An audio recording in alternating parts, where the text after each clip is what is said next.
حضرت واصف علی واصف رحمۃ اللہ ارشاد فرماتے ہیں اگر آپ کے آنے سے اور آپ کے جاننے سے فرق نہیں پڑا تو پھر آپ نے کیسے زندگی گزاری؟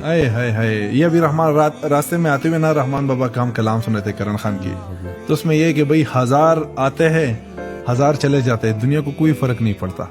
کہ رہے پیغمبران جیسے ہستی ہوتے ہیں وہ بھی چلے گئے پھر بھی دنیا کو ہجران نہیں آئی.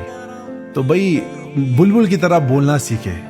میٹھی بول جو ہے نا یہ ایک الگ ہی چیز ہے، اور اخلاق جو ہے یہ ایک الگ ہی چیز ہے، اور یہ میں سمجھتا ہوں کہ اللہ کی طرف سے ایک بڑی نعمت ہوتی ہے. لیکن اگر آپ فیض سے ڈاکٹر صاحب گزر کے آتے ہو نا، آپ کو ہر چیز کا پتہ ہوتا ہے. ایک آپ کتابوں میں دیکھتے ہو، کتابوں سے سیکھتے ہو، جو زندگی اور جو لوگ آپ کو سکھاتے ہیں نا ڈاکٹر صاحب، وہ یہاں پہ لگتی ہے دل پہ.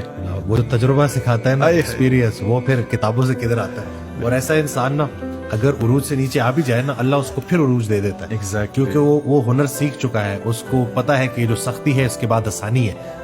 قرآن پاک کی آیت ہے نا کہ ہر سختی کے ساتھ آسانی ہے.